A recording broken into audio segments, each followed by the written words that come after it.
During the day, our minds are constantly responding, reacting to emails, answering questions, meeting deadlines, handling conversations, and navigating countless decisions. In this state of ongoing motion, there is little room for stillness. Thoughts pile on top of one another, and emotions often run beneath the surface, unexamined. We're too occupied with doing to stop and witness our own being. In such a state, clarity becomes a luxury we rarely afford ourselves. Evening reflection creates a pause in that momentum. It is the time when activity fades and silence begins to emerge. No longer pulled in 10 different directions, the mind is finally able to settle. In that stillness, we find something different, not more information, but deeper understanding. Reflection does not ask us to relive the day. It invites us to see it from a higher place, like viewing a river from a bridge rather than being swept in its current. It gives us a chance to see what we missed while we were too busy moving. This clarity is not about solving problems or making decisions. It is about alignment, checking whether our actions, words, and thoughts reflected who we truly want to be. During the day, we operate on habit, conditioning, and urgency. But in the evening, the urgency is gone and only truth remains. What felt important in the moment may seem trivial now. What we ignored might now ask for our attention. Reflection gives space to the things that matter, but that we often overlook when we are rushing. This quiet insight is only available when we stop resisting the silence. Most people distract themselves at night to avoid discomfort, scrolling, watching, consuming, because they fear what they might feel when it's quiet. But it is in that quiet that we meet our most honest self. Clarity comes not by force, but by listening. Not by judging, but by observing. Reflection is a gentle mirror, never harsh, never loud. It shows us where we are without pushing us to be somewhere else. By creating a space every evening to reflect, even if only for a few minutes, we develop a powerful form of inner guidance. We learn to see our day not just in terms of success or failure, but in terms of meaning. What moved us? What drained us? What left us proud or perhaps uneasy? Clarity is not always comfortable, but it is always useful. And in a world filled with noise, finding even a moment of true understanding can change how we walk into tomorrow. In a world where much of our speech is reactive, unfiltered, and often unconscious, the act of speaking 3 intentional lines before sleep is a quiet revolution. It is the opposite of noise. These lines are not meant for others to hear or respond to. They are not declarations, demands, or confessions. They are simply a form of internal alignment, a soft but steady way to return to oneself after a day of being pulled outward. When words are chosen with care, they carry more than sound, they carry presence. And presence brings peace. Throughout the day, the mind is scattered. It jumps from task to task, worry to worry, conversation to thought, often without a moment of stillness between. When the body rests at night, the mind does not always follow. It replays what was said, what was done, what was left undone. But by speaking 3 lines, intentionally, mindfully, the mind is given a place to land. It no longer needs to wander. These words become like stones dropped into water. The surface ripples, but soon settles. The mind, like the water, becomes clear. This practice is not rooted in magic, but in awareness. The 3 lines are not prescribed by tradition or rule. They are shaped by your experience. What did you do well today? What could you do better tomorrow?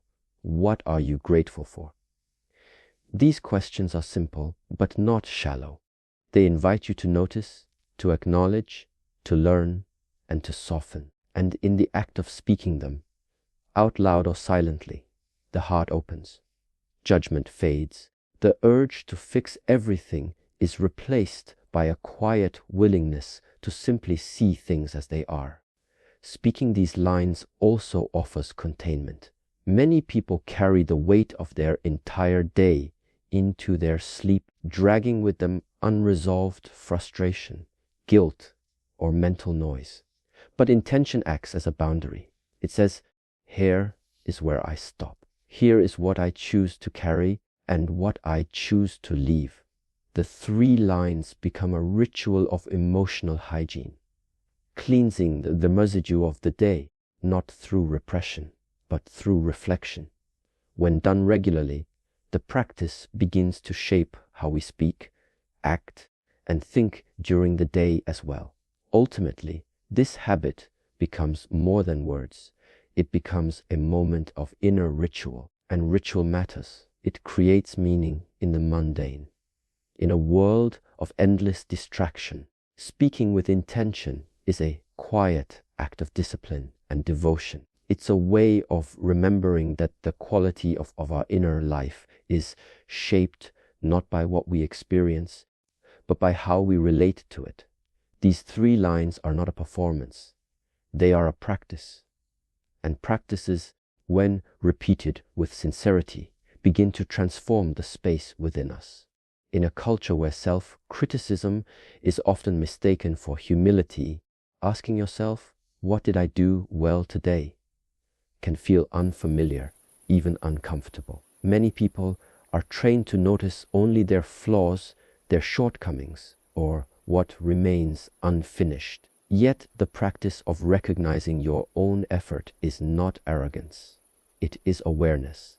This question invites you to pause and see, perhaps for the first time, that day that you tried, you showed up, you made choices that mattered. Even if the day was imperfect, there were moments of integrity, courage, or kindness. To acknowledge these is to remember that progress is built not on perfection, but on persistence.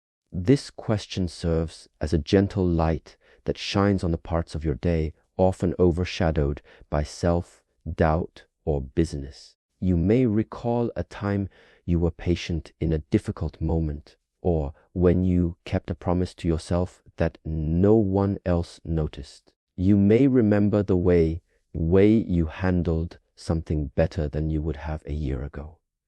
These are not grand achievements, but small, sincere victories. And in honoring them, you strengthen your sense of inner alignment. You remind yourself that your effort is not invisible and that growth is happening, even when no one applauds it. The act of recognizing what you did well does more than boost your mood. It shapes your identity. Over time, the mind begins to look for these moments automatically. You begin to notice your own character in action, your patience, your discipline, your honesty, your restraint. These qualities are often buried beneath the surface, hidden by the louder voice of inner judgment. But when you consistently reflect on what you did well, you bring those traits into the light. They become part of how you see yourself. Not as someone perfect, but as someone who is trying, learning, and improving.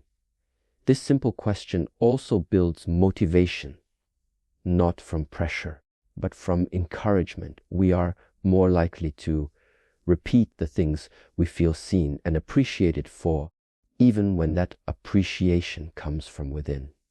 When you recognize your small victories at night, you plant seeds of confidence that carry into the next morning.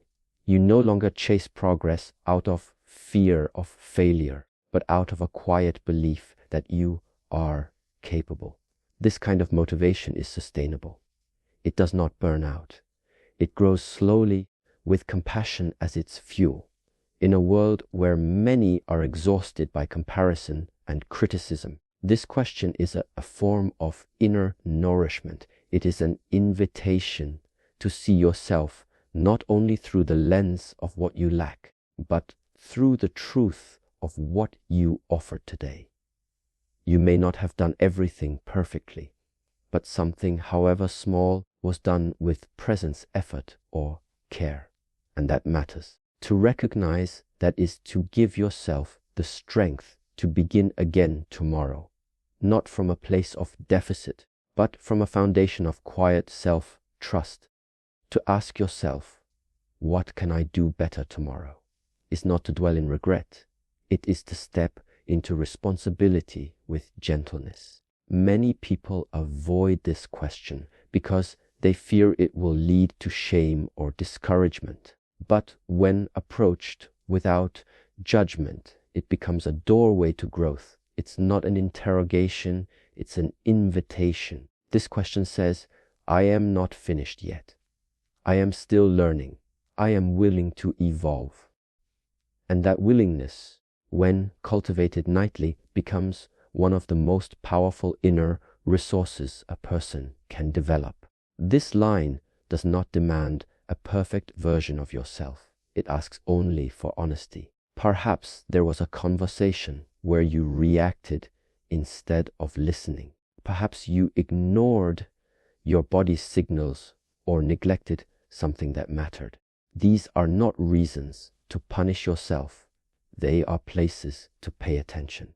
To notice where you drifted is the first step in returning. Improvement does not begin with force.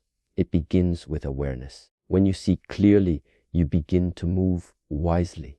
This question, asked with sincerity, nurtures that kind of seeing.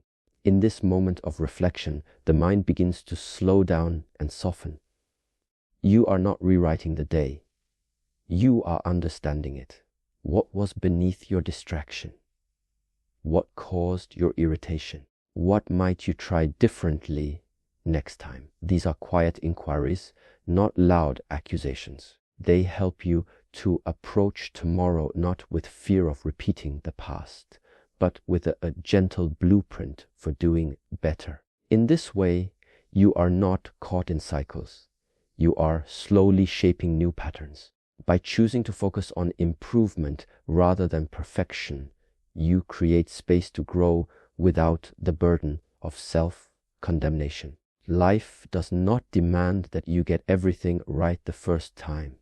It only asks that you keep refining your approach.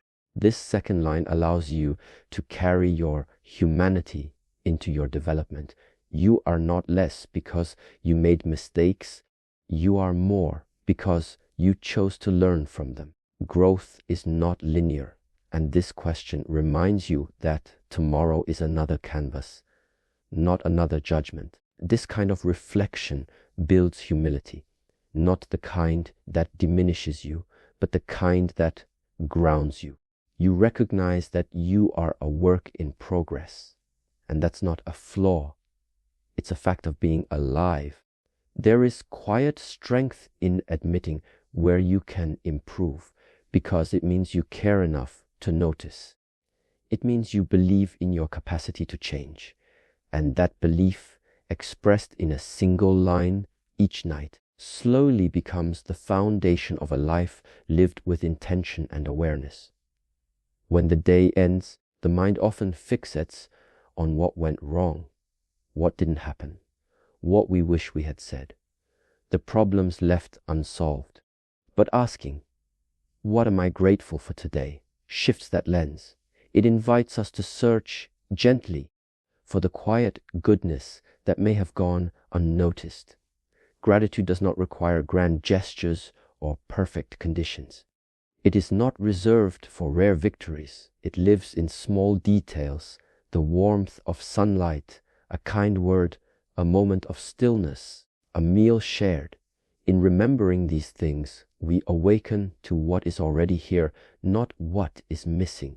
Gratitude does not pretend that life is always easy. It does not erase struggle, disappointment, or pain. Rather, it allows those experiences to exist without defining the entire picture. when you take even a moment to reflect on what you're thankful for, you begin to realize that joy and difficulty often coexist. Something hurt, but something also helped. You were challenged, but you were also supported. Gratitude brings balance to the story of your day. It helps you see the full frame, not just the shadows. This line of reflection also softens the emotional landscape of the heart. Where there is stress, gratitude brings calm. Where there is frustration, it offers perspective. It doesn't ask you to deny your challenges. It simply says, look again. When you end your day with thankfulness, even for the smallest things, you train your mind to return to what nourishes rather than what depletes. Over time, this becomes a form of emotional resilience.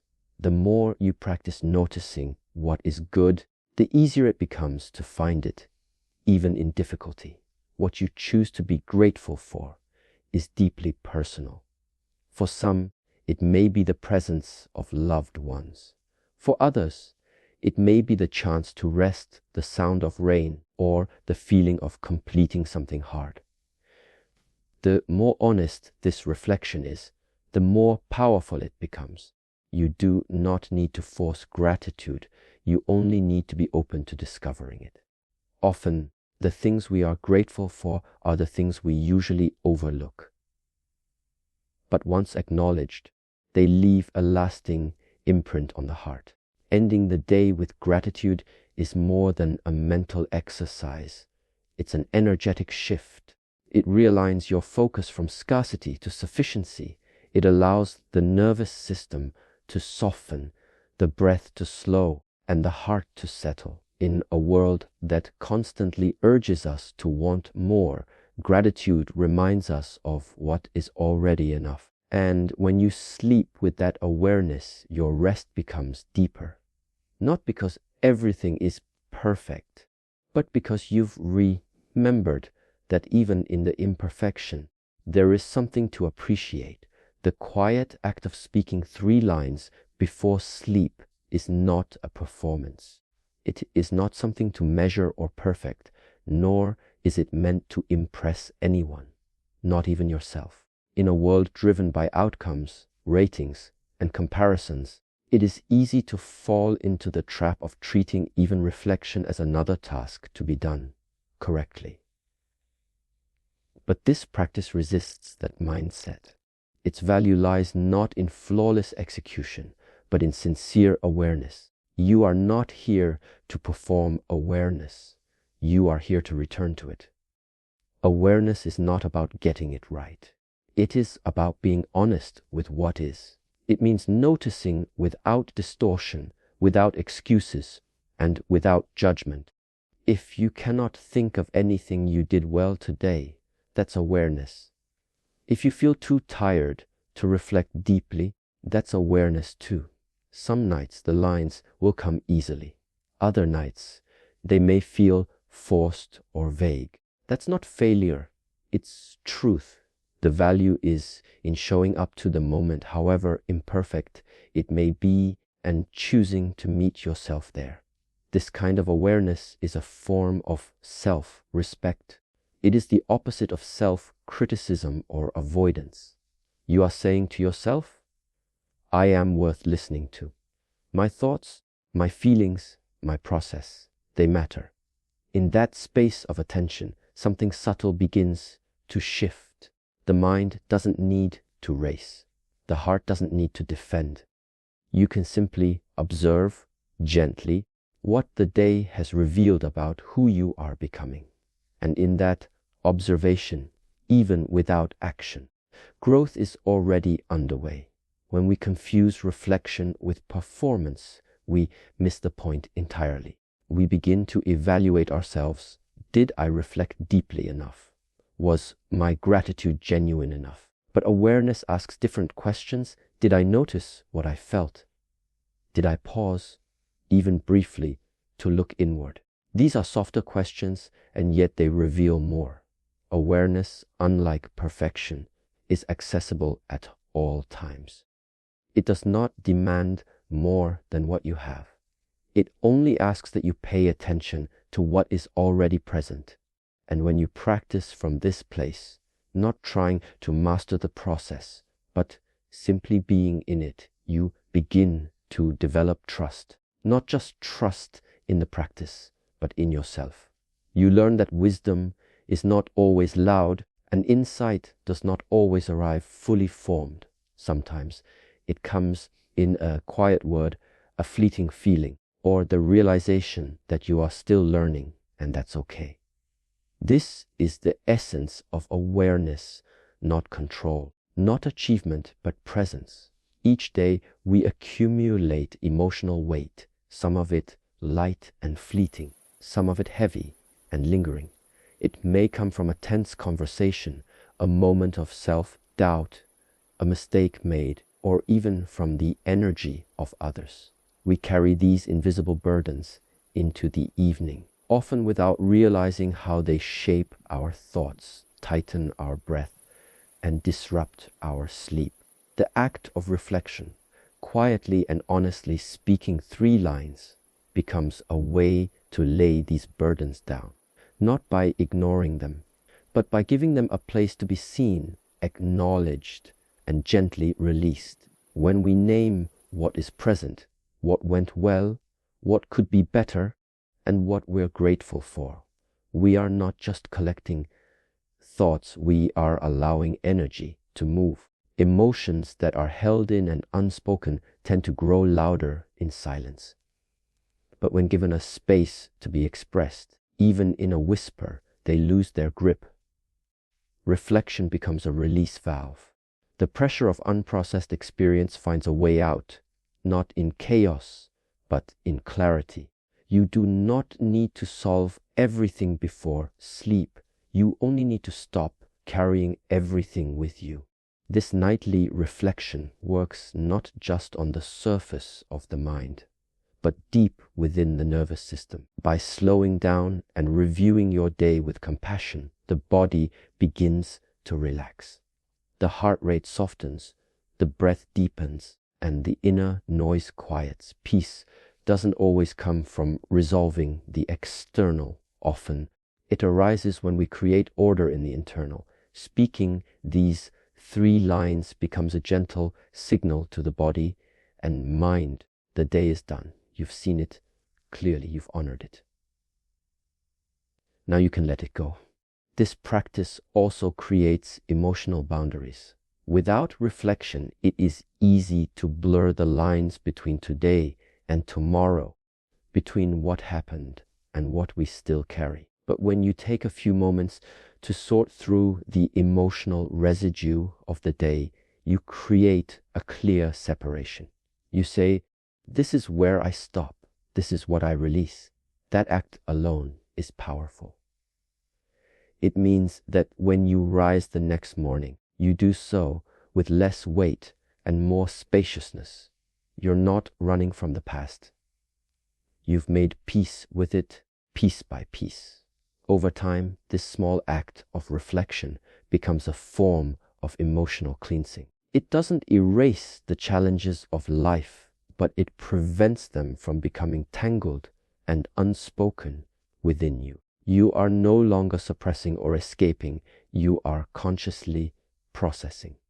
And in that process, peace emerges, not always as a sudden stillness, but as a gradual quieting of the mind and softening of the heart. Night after night, this becomes your ritual of release, a gentle practice that allows you to rest without residue. The true power of this nightly practice does not come from a single moment of insight, but from its quiet repetition over time.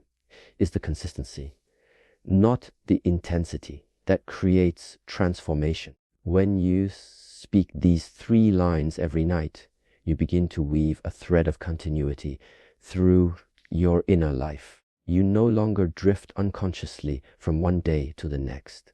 Instead, you build a subtle rhythm of awareness, day after day, night after night, that begins to shape the way you see, respond, and live. In this way, clarity is not something you chase. It is something you return to.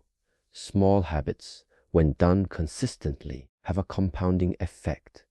This particular habit, the pause before sleep, the reflection, the intentional words, may seem simple, even quiet. But over weeks and months, it begins to shift your inner landscape. You start to recognize patterns. You catch yourself repeating thoughts, reactions, or behaviors, not with judgment, but with clarity. That clarity becomes a form of internal guidance. You begin to live with more attention, more discernment. Not because you're forcing change, but because awareness naturally leads to wiser choices. As this habit becomes part of your nightly routine, calmness grows, not from the absence of stress, but from a more grounded relationship with it. Life does not become easier, but your response becomes steadier. You are no longer a prisoner of the day's momentum. Each night, you reset, you release, you realign.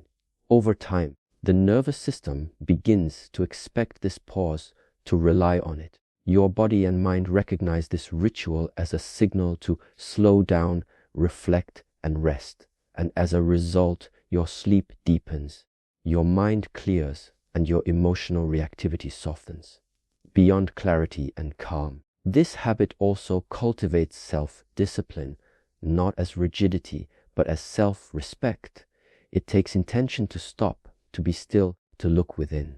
The world will always offer distractions, endless noise, and reasons to keep moving. But choosing to pause, to reflect even when it's inconvenient, is an act of quiet strength. With time, that strength becomes inner discipline. You learn to show up for yourself, not just when it feels easy, but when it's necessary. That consistency becomes a form of self-trust. You know you will meet yourself at the end of each day. And from that trust, something deeper grows. You begin to see that lasting change doesn't come from dramatic decisions, but from the accumulation of small, sincere actions. These 3 lines spoken each night are more than words. They are anchors. They keep you connected to your values, your growth, your humanity. They remind you that each day matters, not in how much you accomplished, but in how fully you lived, noticed, and chose to evolve. And as this practice becomes embedded in your life, it begins to echo through every moment, not just before sleep, but in how you live your waking hours. Awareness, when left unexpressed, often remains dormant. It flickers briefly in the background of our busy days, but without a channel to move through, it fades. This is why the act of reflection must be more than intellectual. It must become embodied. When you speak your thoughts aloud or give them form through quiet internal dialogue, you are not just thinking, you are engaging. The simple practice of speaking 3 lines before sleep becomes the bridge between noticing and living. It strengthens the bond between what you observe within yourself and how you move through the world beyond you. Each of the 3 lines, acknowledgement, intention, and gratitude, give structure to the otherwise shapeless insights we carry. You begin by recognizing a strength, then identifying an improvement, and finally appreciating something meaningful. In doing this consistently, you not only become more aware of your inner state, but you also begin to act from that awareness. The next day, your choices are subtly guided by what you reflected on the night before. Your awareness spoken in the quiet of night begins to echo through your behavior, your tone, your habits. Many people live in a gap between what they know and how they act. They know what matters to them, but their daily lives don't always reflect it. This gap can lead to restlessness, dissatisfaction, and self-disconnection. But when awareness is practiced consistently and grounded in action, even small action, that gap begins to close. The 3-line reflection becomes more than an end of day ritual. It becomes a form of preparation, a quiet rehearsal for becoming more aligned tomorrow. You begin to live with less contradiction and more integrity. This alignment deepens over time. It doesn't happen in a single night or even in a week, but it grows with each repetition. You start to trust your own voice, not the reactive voice that gets swept up in emotion, but the steady, reflective one you meet each night in silence. That voice becomes familiar. It begins to shape your responses during the day. You pause more often. You listen more deeply. You act more consciously. What began as a reflection becomes a compass, not only helping you understand yourself, but guiding you toward who you wish to be. In this way, the simple act of reflection dissolves the illusion that awareness and action are separate. It reveals that transformation is not about dramatic change, but about continuity, about returning again and again to what is true and slowly letting that truth shape the way you live. This is how inner practice becomes outer behavior. This is how awareness becomes movement. And this is how even a quiet nighttime habit can begin to shape the course of a life, not loudly, but with depth, with sincerity, and with presence.